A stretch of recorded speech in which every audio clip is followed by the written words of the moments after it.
Thank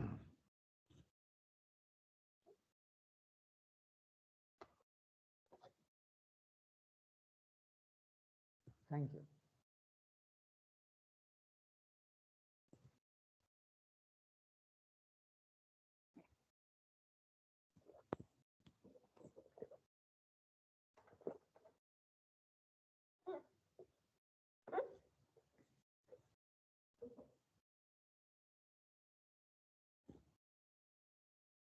I see that 11 students are there so far. Okay, but let's begin. Any questions from last time?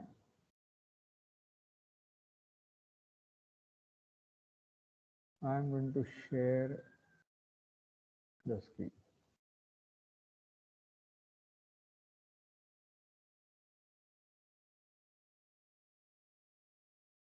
Okay, there we go.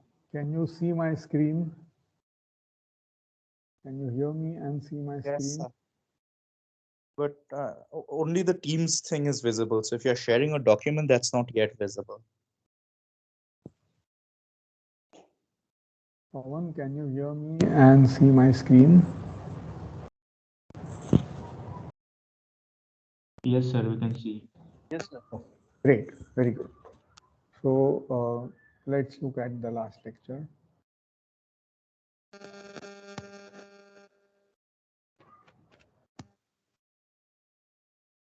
In the last lecture, we looked at the proof of Ascoli-Arzela. I explained to you the philosophy and I carried out the inequality both. So is there any question on Ascoli-Arzela? Or maybe Arzela-Ascoli? I have no idea who these people were. Could look up in Wikipedia. Okay, so I take it there are no questions. You understood the theorem. Let me remind you that the whole point of the theorem was to arrive at some workable criterion for compactness for a set of functions in the SUP-norm. And that involved equicontinuity. And then the question was, how do you judge equicontinuity?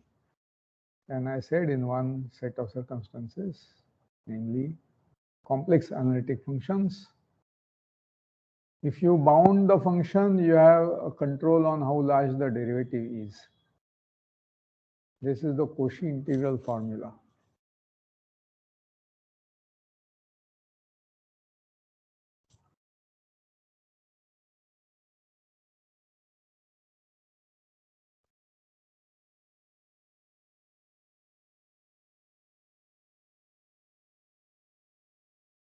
It's a very surprising formula. It tells you that once you know the function, you can get hold of the derivative. Amazing. You have to know the function on a whole disk boundary, the mod w equal to 1. Once you know it on the boundary of the disk, the derivative is known inside. Even the function is known inside. You, instead of fw upon w minus z square, you just take fw upon w minus z and then you will get fz. So it's very amazing. To give you a comparison with real functions, if I have real function, and I know that the real function is between this and this, how large can the derivative be? Suppose, for example, norm of f is less than or equal to 1. Okay, f belongs to C 0, 1, and f is differentiable.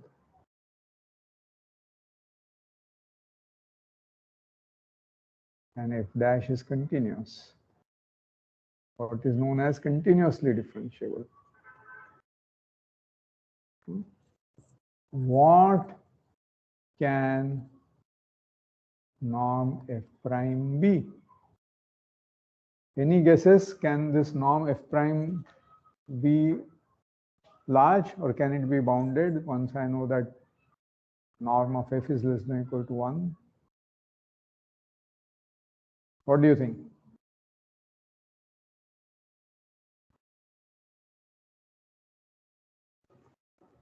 And so I want to give you an example of a very tiny function. Here's the function.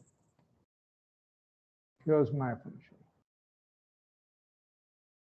Let fnx be the function 1 upon n sine nx. Question, what is norm f?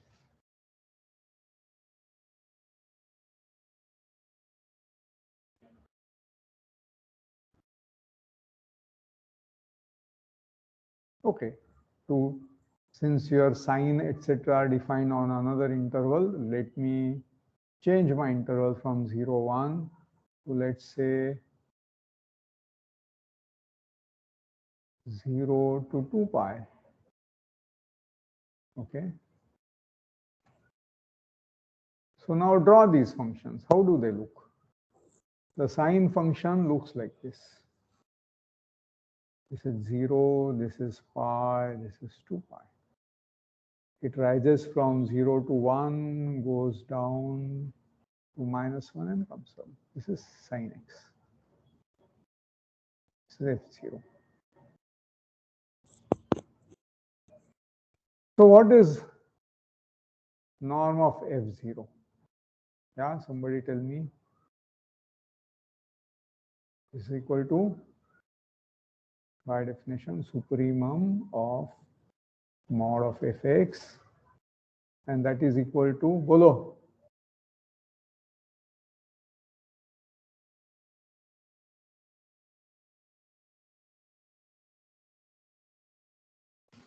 So 1. Very good. That is 1. Now I want you to tell me what is norm of Fn. What is it?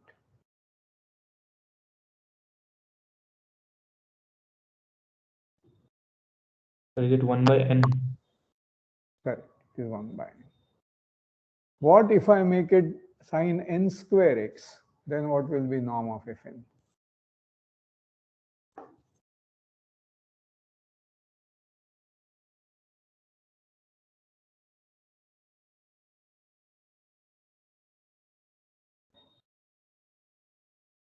Still it is 1 by n. Still 1 by n. Because what happens when I make this larger is it oscillates more often. That's all it does.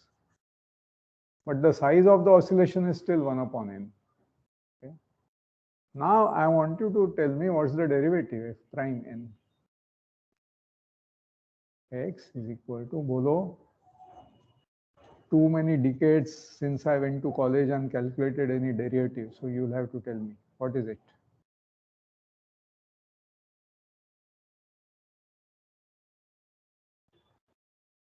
N cos n square x.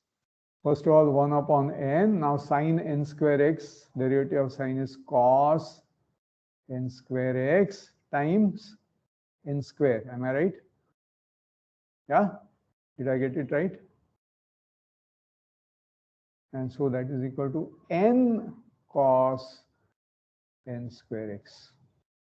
If I have done the derivative calculation rightly, tell me, therefore, what will be norm of f prime n?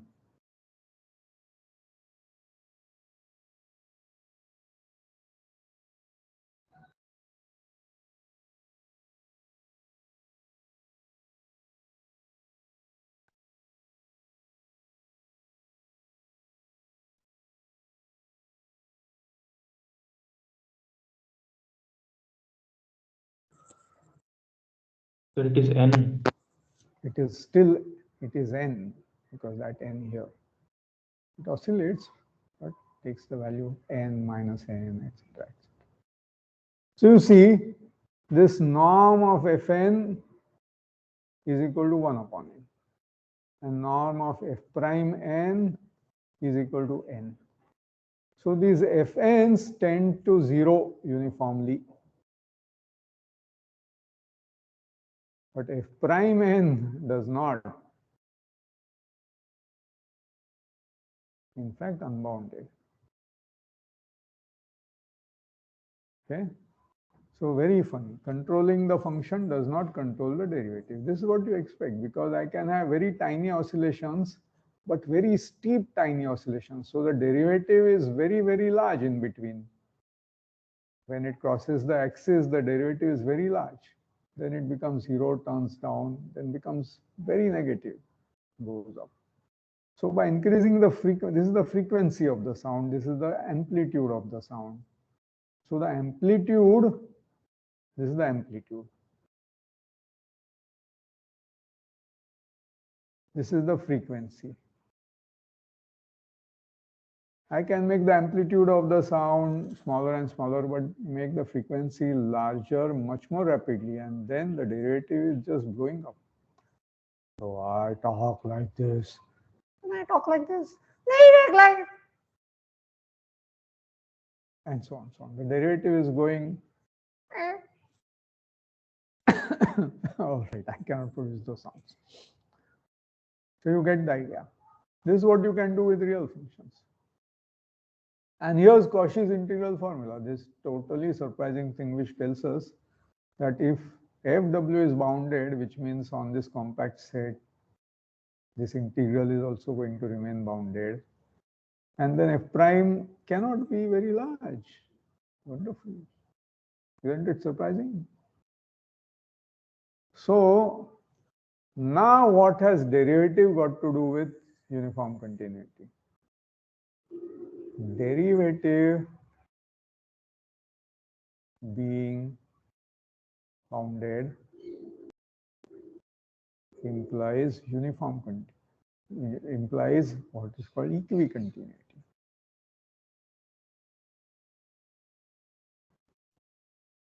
Because if I know, if I have a family of functions, f is a family of functions,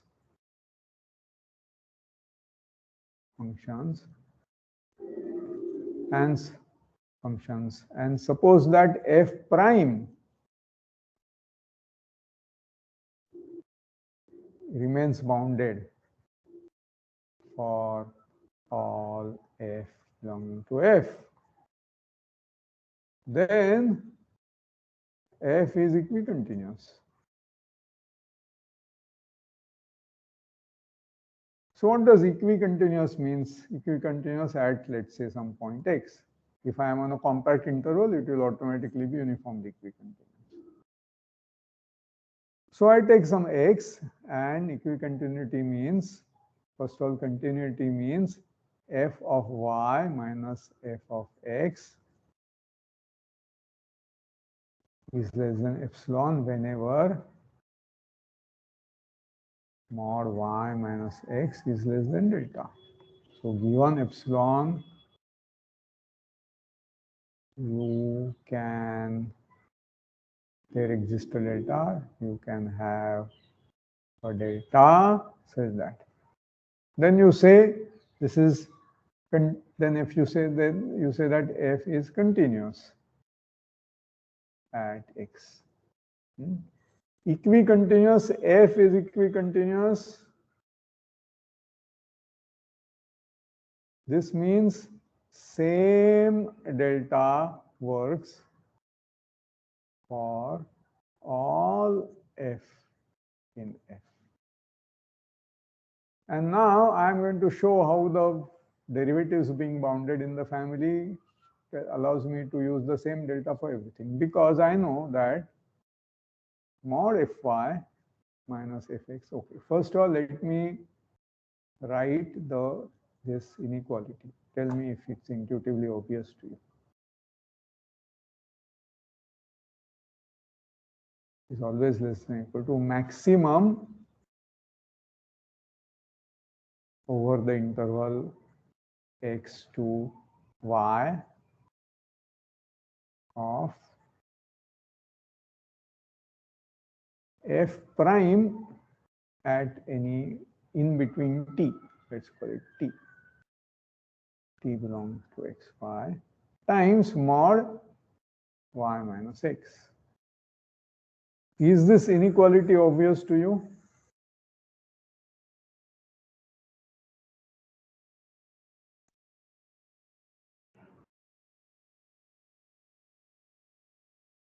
To give you an example, suppose am driving a car and has some bound on the velocity of the car, that is f prime. At any time between, say, x is 4 o'clock and y is 5 o'clock, between 4 and 5 o'clock, I drove my car. I want to know how far away I went. I have traveled for 1 hour, y minus x is 1. And this is the maximum speed. So if I multiply the time that I traveled with the maximum speed, because the speed will keep changing at different times, and that's the maximum distance I will travel. Yeah, so this inequality is clear. How will you formally prove this inequality? Will you be able to prove it if it's given to you as a quiz? That shows that if I have a function continuously differentiable, prove this inequality. Will you be able to do it? Any volunteer? Just to say the idea? Sir, by mean value theorem. Absolutely. What's your name? Sir, Anuj. Anuj. Anuj, you have been answering for the last few questions, right? Am I right? Yes, sir. Yes. So your answers are right, and this follows from the mean value theorem. I hope all of you have studied mean value theorem, and let this be an occasion for you to revise your mean value theorem in case you have forgotten. Anuj has internalized the lesson of that theorem, and I hope all of you internalize the lesson of that mean value theorem. Okay. So you see, this is the reason why same delta will work for all f in this, because this I know is less than or equal to m, right? This I know is less than or equal to m. And this I want to be less than epsilon. I want this to be less than epsilon. So what should I take it? I should take mod y minus x to be less than epsilon upon m. If I do that, then m into epsilon upon m, that will then be less than epsilon, and this is less than this. And so I will achieve that fy minus fx is less than epsilon. And so the bound I gave on y minus x, which is epsilon by m, this I take to be my delta. My delta is no reference to the particular f. I have used the fact that for all f prime, this is true. So have you understood how a bound on the derivative gives rise to equicontinuity of the family? समझ गया क्या? This means equicontinuity in a family of functions is very practical from a calculus point of view if you can somehow bind the derivatives. However, binding a function is not going to bind the derivative, as this example shows. I have bound the function. I made the function go to 0, in fact, but derivative goes to infinity. And that's why the miracle of complex analysis, there binding the function will bound the derivative. Okay. So I hope I made my point clear of how complex analysis can apply Arzela-Ascoli theorem, because equicontinuity comes out of Cauchy's integral formula, and then the applications of Ascoli-Arzela theorem become very important in complex analysis. So you should pursue this further if you want in your complex analysis class. Okay. And so let me, while we are on the subject of analysis, my plan is to show you one more analysis application of all this metric space business that we are doing, so that from tomorrow's lecture onwards, I can return to geometry. Okay. So recall that I told you that topology serves both geometry and analysis. And when the usefulness of topology to analysis, that goes more through metric spaces, which is why topology of metric spaces is very important to us. So I want to first state the theorem on metric spaces and then apply it to analysis. And that's the program for the remaining time. And if I finish it, I'll be very happy, and then we can embark on geometry. So here's the theorem in metric spaces that I want to tell you. Maybe some of you have already seen this theorem. This is called as the contraction mapping theorem.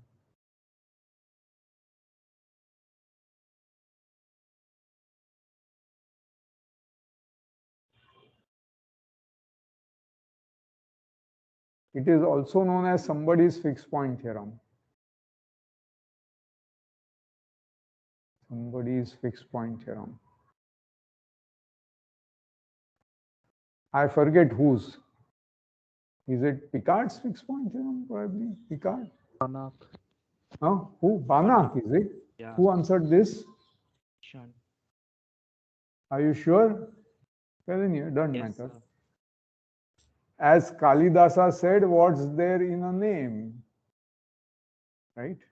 You know this famous saying of Kalidasa? That a rose is as sweet as by whatever name you call it. Yeah, you have heard this? Oh, yes, I've heard the English variant. What was it? A rose by any other name would smell just as sweet. Yeah. But who said it? Shakespeare, I think so. Got you. What's in a name, man? Shakespeare, Kalidasa. Okay. This was a trap and you fell in it. Okay. Time to time, the googly balls bold innocently. You have to guard. Okay, all right. Very good. So I stand corrected. This is by Banach, assuming you know your facts. Very easy to Google and see. B-A-N-A-C-H, Banach. Okay. All right. So let's state the theorem.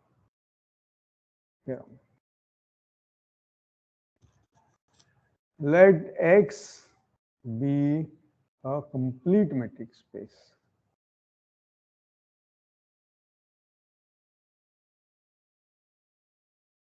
So you already see why metric is important. This completeness is a property of metric spaces, not topological spaces. In a topological space, you can define a convergent sequence, but not a Cauchy sequence. Cauchy sequence depends on being able to talk about the distance between succeeding points. That requires a metric space. Or something else called uniform space, which I threatened to introduce to you, but never did. Okay, so let X be a complete metric space. So we need metric spaces. Let X to X be a continuous map.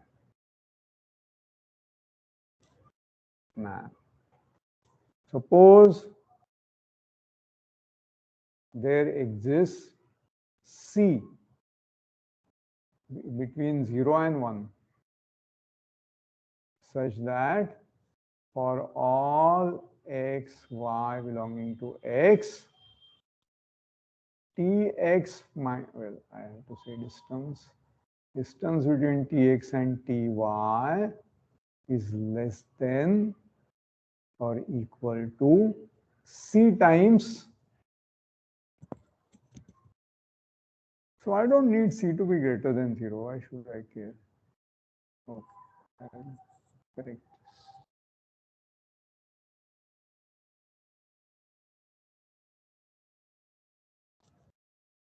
this. 0 less than equal to c less than 1 is c times distance between x and y. Then there exists some x0 belonging to x such that tx0 equal to x0. Such a thing is called a fixed point.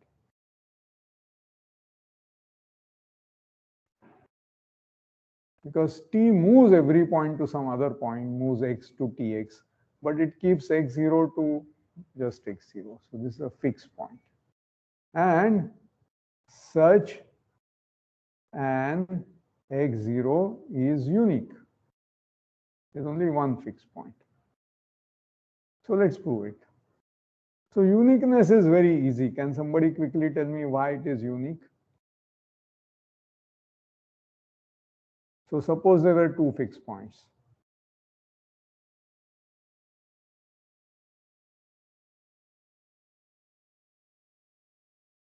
Both very fixed. Now it's a contraction mapping. This is called contraction mapping because the distance is decreasing. C is strictly less than 1, so it's called contraction mapping. So then by definition of contraction mapping, this Tx0, Ty0 is less than or equal to C times distance between x0 and y0 because it's a contraction mapping.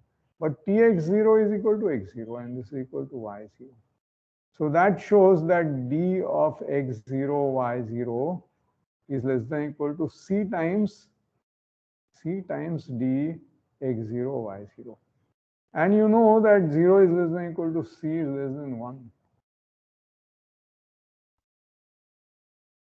So this can only happen if d of x0, y0 is equal to 0.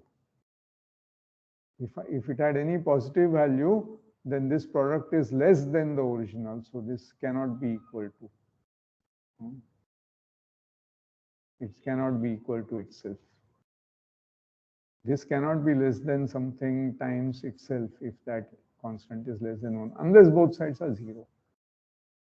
So that means that implies x0 equal to y0 by basic property of metric. So you understand why such a fixed point, if it exists, is unique. Any questions? Not a question, sir. Isn't the T is continuous hypothesis superfluous? Yes, it follows from this, right? Yeah. Yes. However, and it's not psychologically superfluous because among your mappings, you first know that there's a larger class of continuous mappings, and among them, there may be some which are contracting.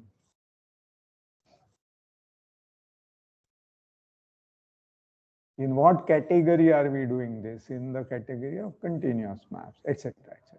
So continuous you have to say first. But doesn't matter. You are perfectly correct. You can forget saying continuous if you want. Okay. Now I am going to show that it exists. There exists a fixed point. So what will I do? I'll begin with an arbitrary point x. And it goes to somewhere tx. And this distance is a particular distance. No, it's not fixed, so it is moved. Now tx will go somewhere else, t square x. But I am saying that the distance between tx and t square x is less than equal to c times the distance between x and tx. Yeah? Somebody saying something? And Your this voice is... had got hot. That's what I was pointing out. Is my voice breaking? Can you hear me? Has my voice gone away? Okay. No, we can hear now, sir. There's wait. I need to adjust this electric connection.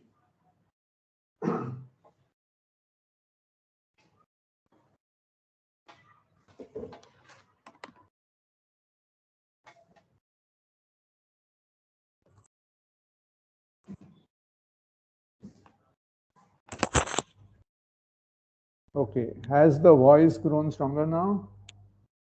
Has it? Yes, sir. Yes. Okay. All right. I had to switch on my battery. Laptop battery was running out, so I switched on the mains. Okay.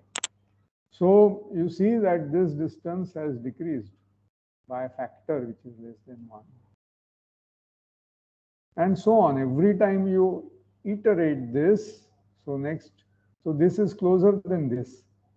This distance is less than c times this distance. And the next is again c times the earlier. So if c was like half, this distance was 1, then this will be 1/2, and the next distance will be 1/4 to t cube x, and the next distance will at most be 1/8 to t to the power 4x, and so on, so on. And you can see this is forming a Cauchy sequence. So check t to the power nx is a Cauchy sequence. Now this is where we have assumed that our space is complete because we are going to have a Cauchy sequence and we want it to converge. So let x0 equal to limit as n tends to infinity t to the power n x.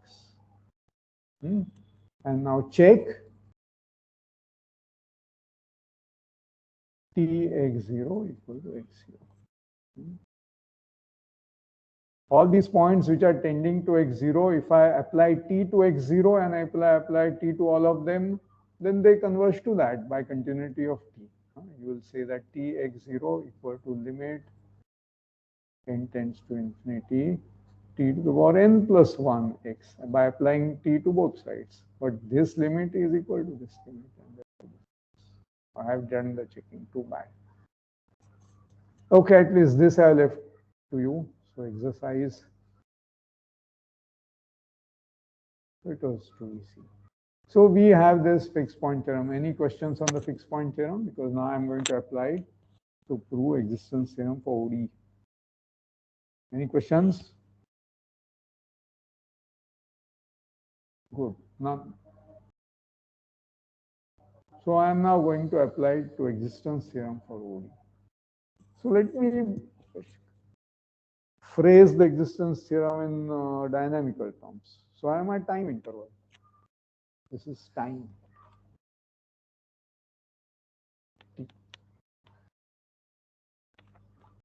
And I might choose some origin of time. This is 0. And there's something which is moving in space. Okay. Let me, for ease, take it to move in one dimension. So this may be some mountainous curly road, and here's a car which is traveling on that and has a position at every time t. So x equal to f. Now I want to solve the following equation. Suppose I am told that dx by dt has to be equal to some function of x and t. Okay. It has to be some function of x and t, dx by dt. How fast you go depends on where you are and at what time. You can imagine such situations where how fast something is moving depends on where and when. So if you are only told this is the condition. This is the differential equation. So ordinary differential equation. Question. Does there exist a function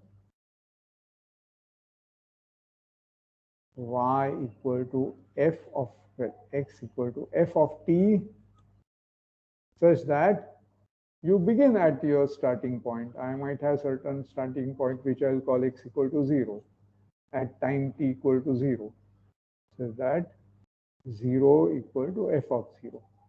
It need not be so. At time your starting point may be some time a and the starting x will be something alpha. Then you change your coordinates and make that starting time 0. You reset your clock so that starting time is 0, and you reset your milestones on your road by translating them that your starting point is the milestone 0. No problem. Translation of coordinates. And dx by dt, so I want df by dt to be equal to f ft t. This is the question of existence. Does there exist? Is it unique?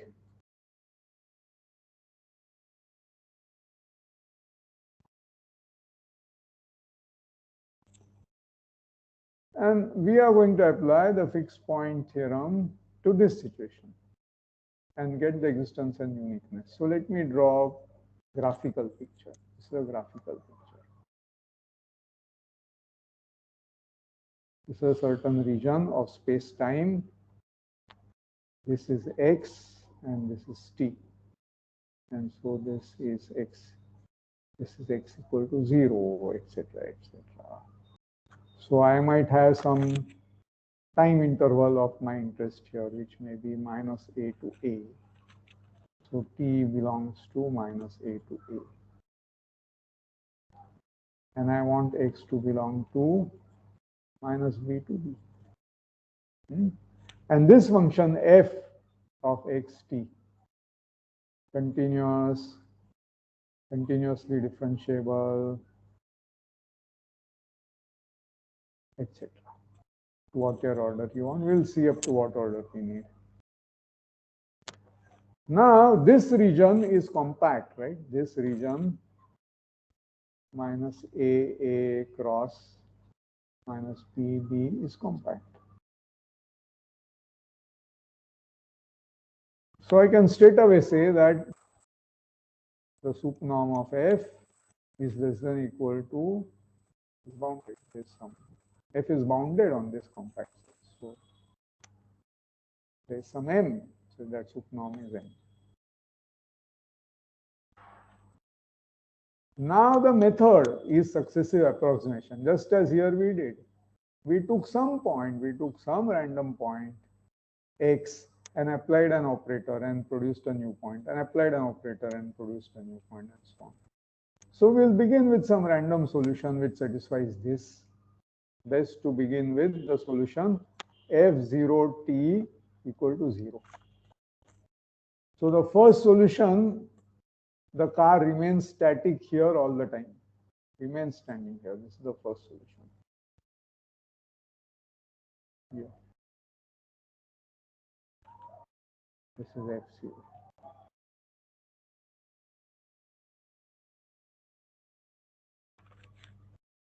So in this whole interval, and I want my solution not just for positivity but for negativity, I want this in a whole interval. So let me draw this point here as the origin.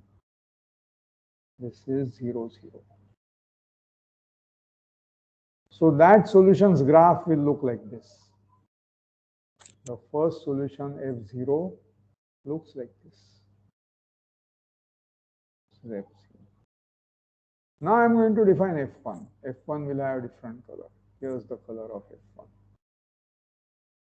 I am going to define a general operator. TF is going to be the integral.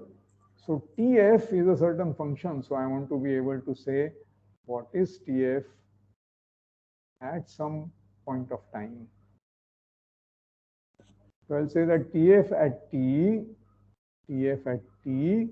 is equal to integral of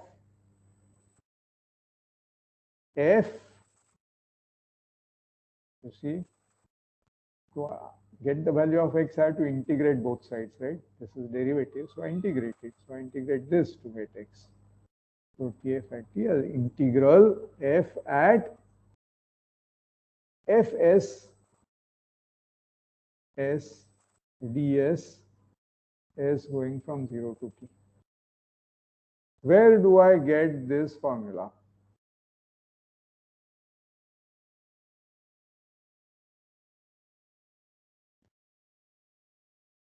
This is inspired exactly by this differential equation, that to get x you integrate it.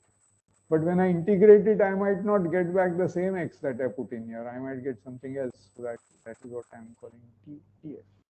When I integrate this, it won't reproduce f unless f was already a solution. So solution is where TF is equal to f. Now you want to see that this TF, okay, this FTF, I want to know. Suppose that I know that FT I know is less than B. Okay. How about TF? TF at T equal to, so I want to know what is this mod. And this mod is this mod. Yeah, mod of this integral. And that is less than or equal to integral of the absolute value.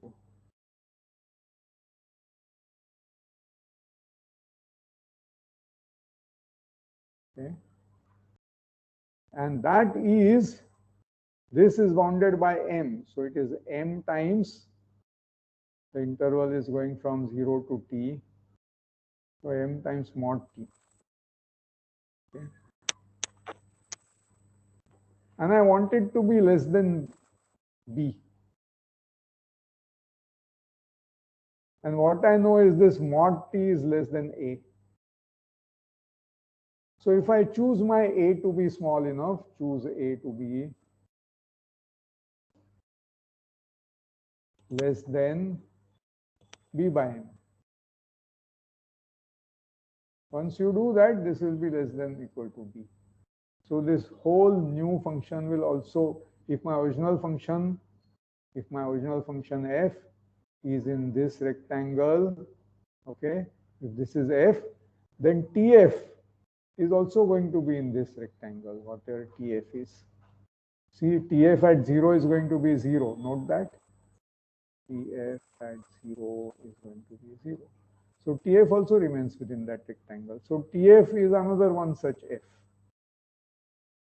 So if I take any f, so I take my f,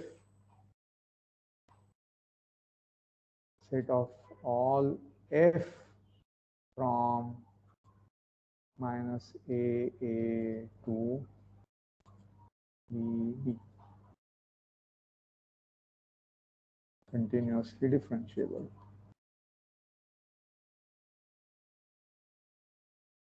These are the ones I am considering.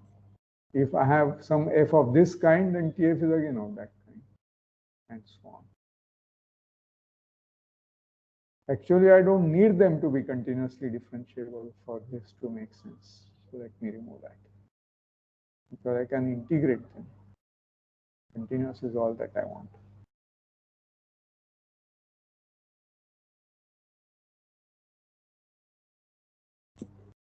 Okay, so this is becoming the metric space minus a to, this was minus b, and on this I have this operator t. Now I will check that t is contraction. What is tf minus tg at t? How large is this? That is by plugging into the formula integral of mod of the integral 0 to t of f, what is it? fss minus fgss dt ds, which I know is less than or equal to the maximum of this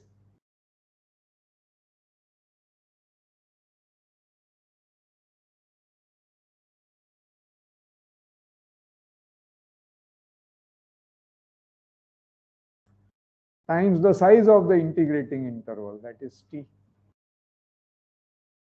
Okay. Now, how large is this difference? This difference is df by dx, max of that, okay, max of mod df by dx times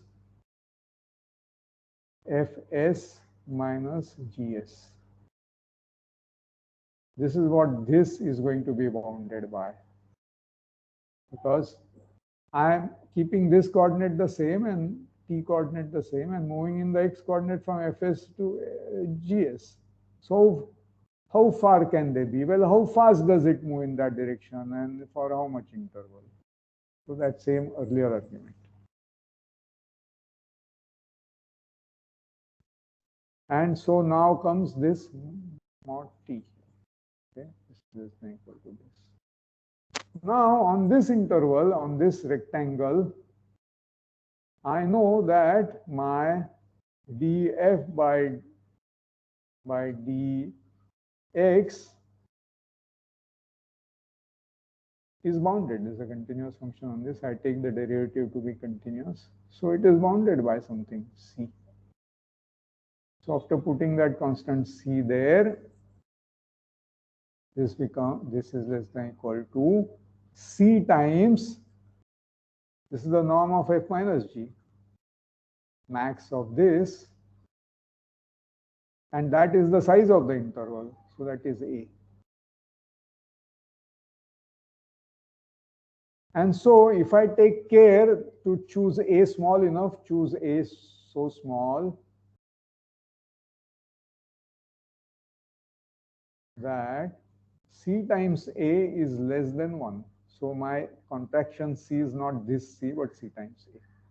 Then this is a contraction mapping, because this tells me that norm of Tf minus Tg is less than or equal to c times a times norm f minus g. And this, I have chosen a small enough, so that is less than 1.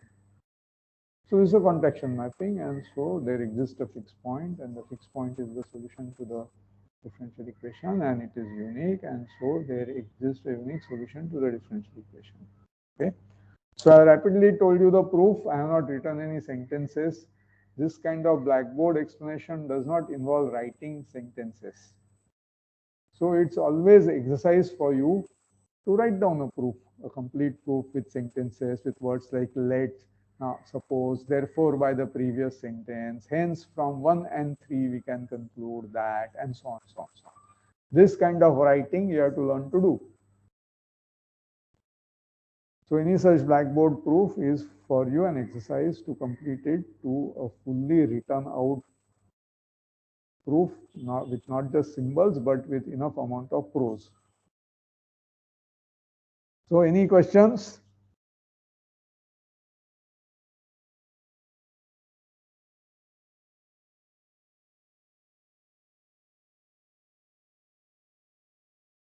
Ten, 9, 8, 7, 6, 5, 4, 3, 2, 1.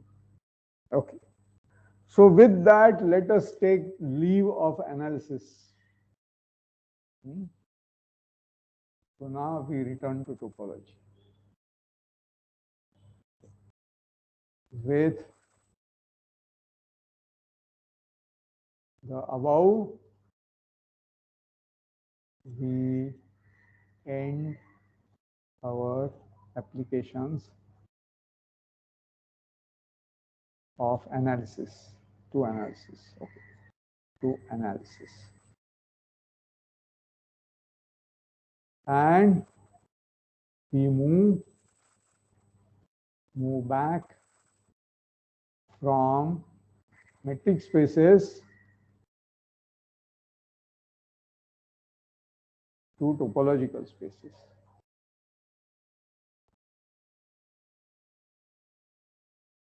So I want the next week to be wholly devoted to the geometric aspects of topology, since I have, I think, done my duty in this week of focusing on the analytic aspects of topology via metric spaces. So next week we'll go to geometric aspects of topology.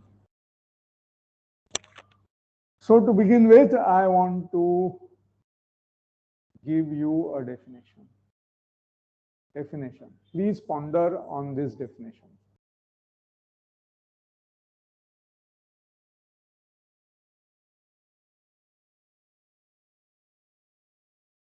Let f x to y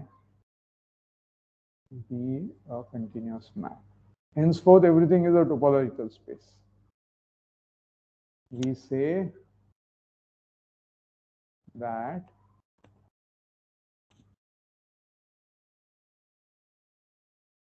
so this is the first definition. We say that f is closed. Okay.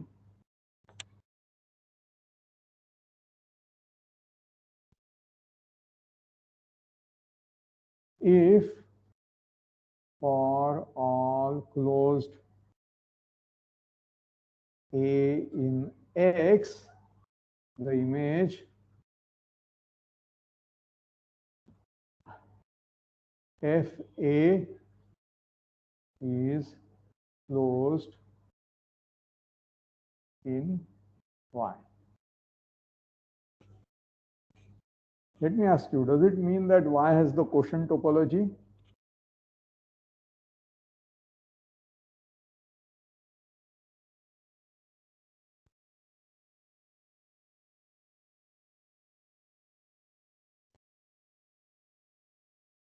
Yeah? Does it imply in particular that Y has the quotient topology? F is a quotient morphism?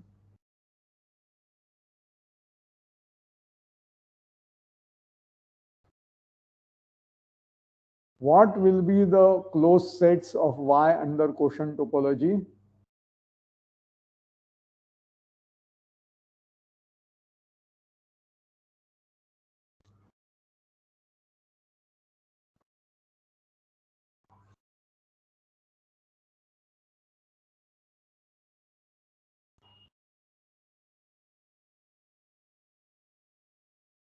Yeah, any answer? Any answer? Can you guys hear me? Have you lost me? Have I lost you? Hello.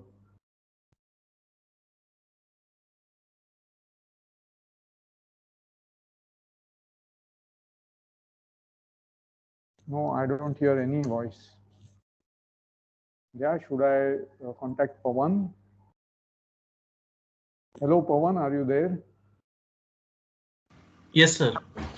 Is my voice audible? Yes, clearly. To Yes, you sir. it's audible. Yeah, yeah. So now somebody answer.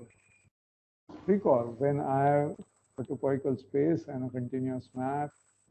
Okay. A quotient topology means the thing has to be surjective, no? If this was surjective, then this map being closed will show that it's quotient topology. Because suppose I have a subset of Y whose inverse image is closed, then it should be declared closed. This is the topology for a map which is a surjective map. You give such a topology, then it's a quotient. So if this was a surjective and closed map, then it would be a quotient topology, but not right now. Okay. So now comes the second definition. We say that F is proper. This is what we are defining.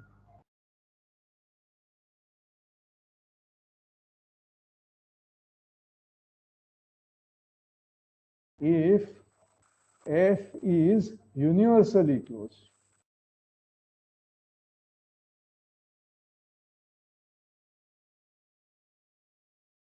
So I have to explain this notion. What is this being universally closed? This is the important notion I want to introduce today. So let me highlight it.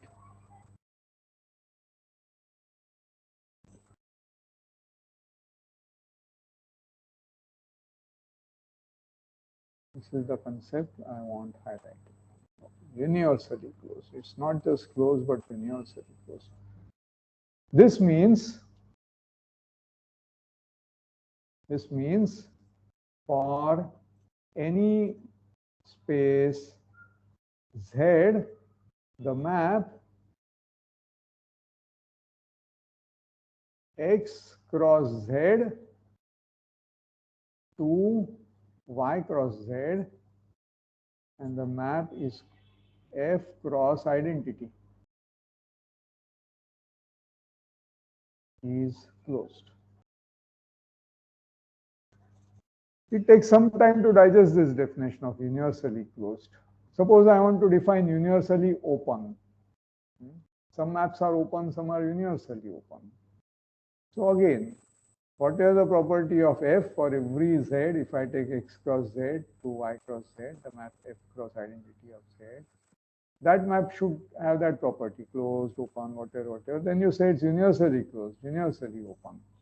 So this map in terms of points sends some X comma Z to Fx comma Z. So you might not have seen the definition of proper. It's very likely. I myself did not see the definition of proper till I became a PhD student.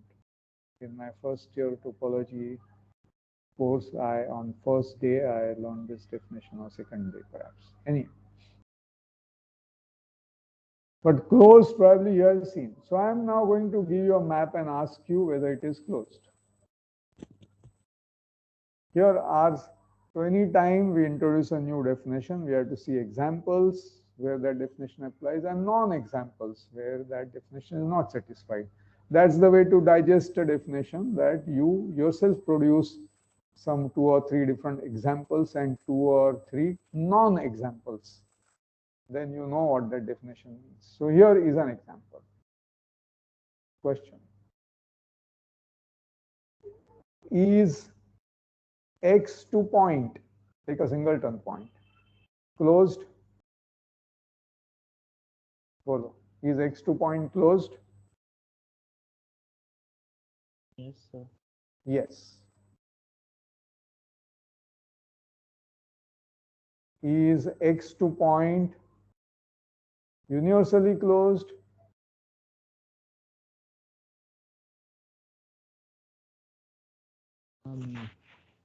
I would say yes, but okay. Let's maybe be I'm wrong. democratic. Any other answers? So I'm going to give you a hint. Hyperbola.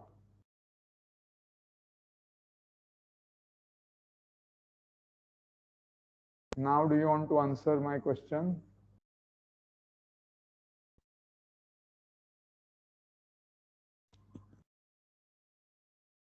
Yeah, I'm going to wait a minute because you will tremendously enjoy answering this question. So I don't want to deprive you of answering it.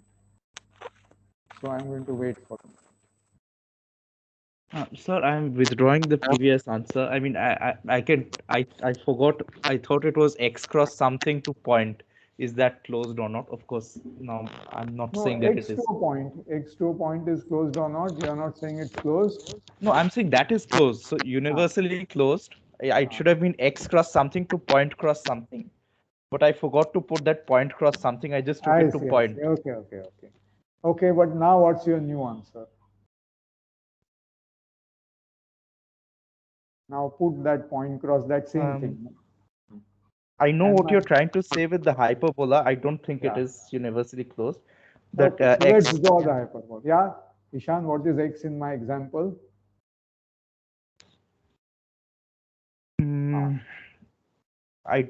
Okay. Y equal to point. This is closed, right? Any X to a point is closed. Now I take Z to be equal to R. So now what is X? Yes. So that hyperbola's image is missing the origin. X cross, exactly. X cross Z to Y cross Z is going to be R cross R to R cross point. This is the projection. And now if I take the closed subset to be this blue colored set, which is the hyperbola, which keeps rising and which keeps rising here, this is xy equal to 1. Okay, that's 2 connected components. What is its image? Its image is this. But xy equal to 1 is closed in R2 because xy is a continuous function. So that's the inverse image of 1 under a continuous function. Xy is a continuous function from R2 to R. Xy, send it to xy. And what's the inverse image of 1? This hyperbola. So it's closed. But its image under this projection, okay, is not closed. So this is not, R to a point is not universally closed. So I am going to end with a challenge exercise to you. If you can't do it, don't worry, okay? Because I will not use this. I'll shift quickly to locally compact spaces. You see, after all, this brings me very fond memories of my own first week of learning topology as a graduate student. And we were given this exercise and I solved it. But it was useless because The spaces we deal with are going to be much nicer, where the exercise has a much nicer solution. But here it is, okay? Show that x2 point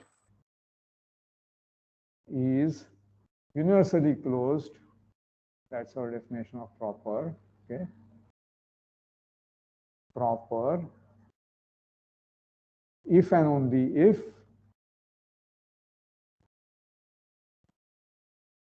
X is compact.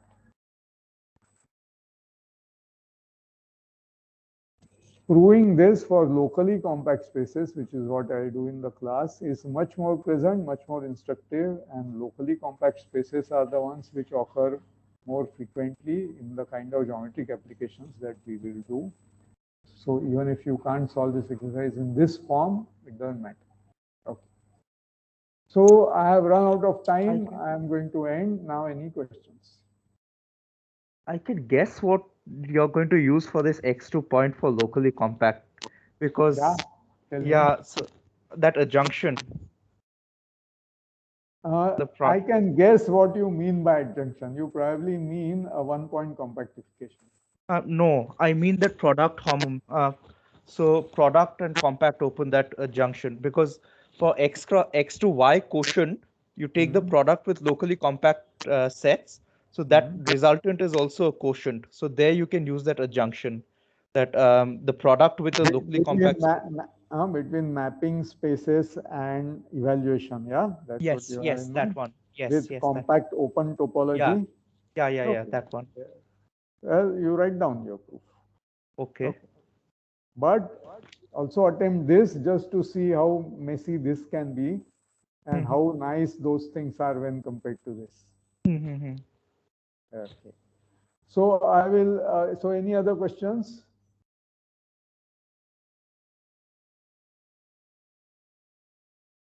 So sir, what is the last line? If and only if, this word only has come out very badly. If and only if X is compact. Show that this map from X to a point is proper if and only if X is compact. This is what you try to prove. So proper is some kind of relative avatar of compact. Single space compact and a map is proper. Map proper generalizes the idea of single space being compact. Okay. All right, any other questions?